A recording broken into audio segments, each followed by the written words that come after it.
पटवारी है, आप हारिस खान के हाथ में पटवारी दीजिए, आप इनको अपना कायद बना लीजिए और उसके बाद आपके बच्चों के मुस्तकबिल के लिए, आपके बच्चों के भविष्य के लिए अगर ये आपके लिए न खड़े हो तो आने वाले दिन में चुनाव तो होता रहता है हर 5 साल में, फिर आप इनसे सवाल करिएगा। दोस्तों, अभी जिस वीडियो क्लिप को आप सुन रहे थे वो इरफान मलिक का है। डुमरियागंज के डुमरियागंज विधानसभा क्षेत्र के विधायक और कई बार के मंत्री रहे स्वर्गीय कमाल यूसुफ मलिक के सुपुत्र हैं और अपने वालिद के विरासत को बरकरार रखने के लिए सियासत के मैदान में जद्दोजहद कर रहे हैं।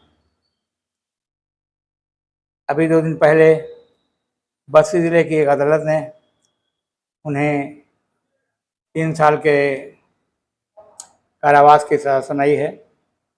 और इरफान मलिक ही नहीं, उनके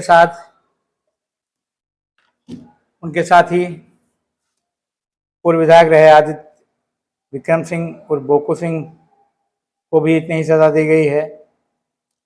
और साथियों में त्र्यंबक पाठक जी हैं जो पूर्व ब्लॉक प्रमुख हैं, महेश सिंह हैं और अशोक सिंह भी हैं जो उनके वालिद के सामने डुमरियागंज विधानसभा से चुनाव लड़ चुके हैं।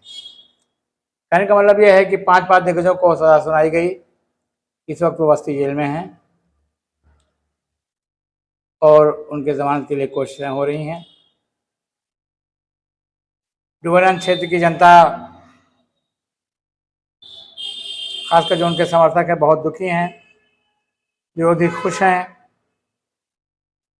कि उनका एक प्रतिद्वंदी जेल में गया, उनके रास्ते का एक कांटा अगर पूरी तरह से कुचला नहीं गया है तो उसे कमज़ोर कर दिया गया है। तो ये जो 6 दिग्गज नेता डुमरियागंज और बस्ती ज़िले के मिलाकर एक ही मामले में जेल गए हैं, क्या है उसकी कहानी, इसे सुनना बेहद दिलचस्प होगा। किस तरीके से लोग सियासत में आम जनता के लिए, हक के लिए, उनके अधिकार के लिए लड़ते हैं और जेल जाते हैं, जेल से वापस लौटते हैं, फिर सियासत करते हैं। ये राजनीति के दिन हैं, इसमें जेल जाना कोई बड़ी बात नहीं होती। नारे वैसे भी लगाए जाते हैं आंदोलनों में कि एक पैर रेल में, एक पैर जेल में। बहरहाल इस मामले में जिले की राजनीति गरमाई हुई है, तो आइए समझते हैं कि उनके जेल जाने के पीछे का माजरा क्या है।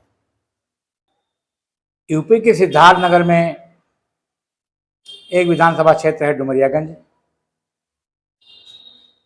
उसके बगल में कभी खसरा हुआ करता था, अब वो नए परिसीमन में उसका नाम बदल गया है। और उसके उत्तर तरफ इटवा विधानसभा क्षेत्र हुआ करता था। इस 3 विधानसभा क्षेत्र में समाजवादी नेता कमाल यूसुफ, माता प्रसाद पांडे और दिवाकर विक्रम सिंह चुनाव लड़ा करते थे। और कांग्रेस के बहुत मजबूत दौर में ये तीनों लगातार वहां से विधायक हुआ करते थे। इसीलिए इन 3 विधानसभा क्षेत्रों की बेल्ट को उत्तर प्रदेश की राजनीति में एक जमाने में मिनी बागपत कहा जाता था। इन तीनों में जो कमाल यूसुफ मलिक थे, उनका एक खूबसूरत व्यक्तित्व था। शेर और शायरी में भी दिलचस्पी रखने वाले, हिंदू मुस्लिम एकता के लिए बड़े से बड़ी कुर्बानी देने वाले कमाल यूसुफ साहब का अभी 2 साल पहले इंतकाल हुआ। वो अभी दुनिया में नहीं है। एक मंत्री के रूप में उन्होंने क्षेत्र के लिए बहुत किया। उनकी चर्चा आज भी लोग करते हैं और उनके ना रहने के बाद एक बड़े तबके की ये दिली इच्छा है कि उनके बेटे इरफान उनकी विरासत को संभालें, सजोएं, और इरफान मलिक इसके लिए मैदान में जद्दोजहद भी कर रहे हैं। इस बात की पूरी उम्मीद है कि आने वाले विधानसभा चुनाव में वो प्रत्याशी भी होंगे। तो वही इरफान मलिक, एक पूर्व विधायक, एक विधानसभा के प्रत्याशी, कई बड़ा प्रमुखों के साथ अचानक जेल चले जाते हैं। ये माजरा क्या है? दरअसल 2003 में हमारे क्षेत्र में एमएलसी का चुनाव हो रहा था। बस्ती और सिद्धार्थनगर जिले को मिलाकर एक निर्वाचन क्षेत्र था जहां से चुनाव लड़ रही थी कमाल यूसुफ के साथी। उन्हीं के साथ एमएलए और मंत्री रहे स्वर्गीय दिवाकर विक्रम सिंह की पुत्र वधू और तत्कालीन विधायक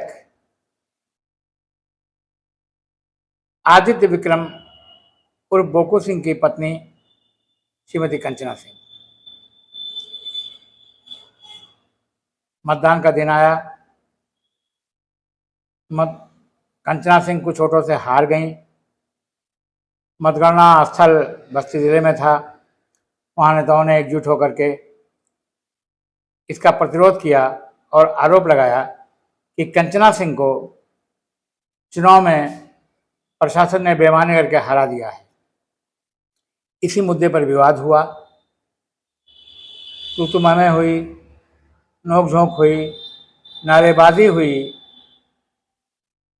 लेकिन जब एफआईआर लिखी गई तो प्रशासन ने मारपीट, कागज फाइल फेंकने फाड़ने के आरोप लगाए और उसको लेकर के एक मुकदमा दायर किया गया। लोगों ने इसे गंभीरता से लिया नहीं क्योंकि मामला राजनीति था और ये केस अपने कछुए की चाल से चल रहा था। लेकिन अचानक केस में तेजी आई इस दौर में और ये सभी लोग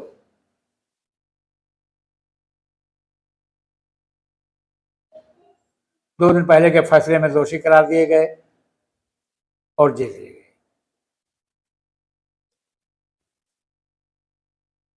डुमरियागंज में इरफान मलिक के समर्थक बहुत निराश और दुखी हैं, लेकिन उन्हें दुखी नहीं होना चाहिए। खुद इरफान के भाइयों का, उनके गुफरान हैं, सलमान हैं, इन सब का कहना है कि हमारे सपोर्टर, हमारे शुभचिंतकों को ढांढस रखना चाहिए। हमारे पिता, हमारे वालिद भी कई बार जेल गए हैं। जेल जाना कोई बड़ी बात नहीं है। सियासत में सब होता रहता है। जनता के हितों के लिए, राजनीतिक विचारों के लिए लड़ाइयाँ होती हैं, नेता जेल जाते हैं।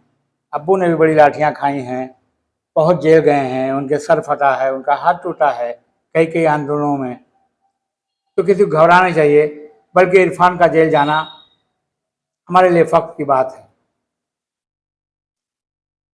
तो उनकी अपील है कि कोई निराश ना हो। लेकिन साथ में एक चिंता की बात और है कि इस वक्त राजनीतिक मामलों में 2 साल से अधिक सजा देने के तमाम केसेस सामने आ रहे हैं। 2 साल से ज़्यादा की सजा देने का मतलब ये है कि आइंदा वो चुनाव लड़ने के लायक नहीं रह जाएंगे। उन्हें चुनाव आयोग चुनाव लड़ने की मान्यता नहीं देगा। ऐसा ही केस राहुल गांधी के ऊपर भी किया गया था और निचली अदालत ने उन्हें 2 साल की सज़ा सुना दी थी। यदि 2 साल में 1 दिन की भी कम सज़ा होती तो राहुल गांधी को कोई फर्क नहीं पड़ता, वो चुनाव लड़ते। लेकिन पूरा 2 साल दिया तो उन्हें अपनी लड़ाई बहुत आगे ले जानी पड़ी। हाईकोर्ट तक मामला गया, तब जाके वो बरी हो पाए। इस बार तो इन लोगों को 3-3 साल की सज़ाएं दी गई हैं। अगर सबकी सजाएं हाई कोर्ट सुप्रीम कोर्ट बरकरार रखता है तो ये जिंदगी में कभी चुनाव नहीं लड़ सकते हैं। लेकिन इरफान के परिजनों का कहना है कि हम मुकदमा ज़रूर हारे हैं, हम जंग से नहीं हारे हैं, हम जंग में नहीं हारेंगे, हम लड़ते रहने वाले लोग हैं, हम कानून का सहारा लेंगे, हाई कोर्ट जाएंगे, जरूरत पड़ी तो सुप्रीम कोर्ट जाएंगे, हमारे साथी भी जाएंगे। हम इतना बड़ा कलंक लेकर के नहीं जीने वाले। और अगर सबकी दुआओं का असर रहा, सबकी दुआएं हमारे साथ रहीं, तो हाई कोर्ट से बेल के बाद हम बाहर आएंगे और जनता के बीच में जाएंगे और हम अपने प्रति दुर्भावना रखने वाले, अपने प्रति दुश्मनी रखने वाले लोगों को जनता के बीच जाकर शिकस्त देंगे। साथियों, ये राजनीति का वो दौर है जब सच हक की बात नहीं होती है। आमतौर से तमाम फैसले राजनीतिक होते हैं। इन्हीं राजनीतिक फैसलों में से एक ये केस भी है। इसको आपको बहुत संजीदगी से नहीं लेना है। और इरफान के परिजन तो कहते हैं हमारे लिए फख्र की बात है, तो आपको घबराना नहीं है। और जल्दी आएंगे, जनता के बीच में रहेंगे।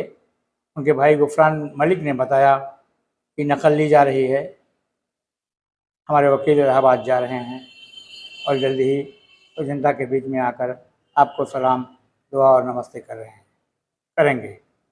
साथियों, आप देख रहे थे हमारा ख़ास प्रोग्राम खबरी वस्तु पोस्ट पर।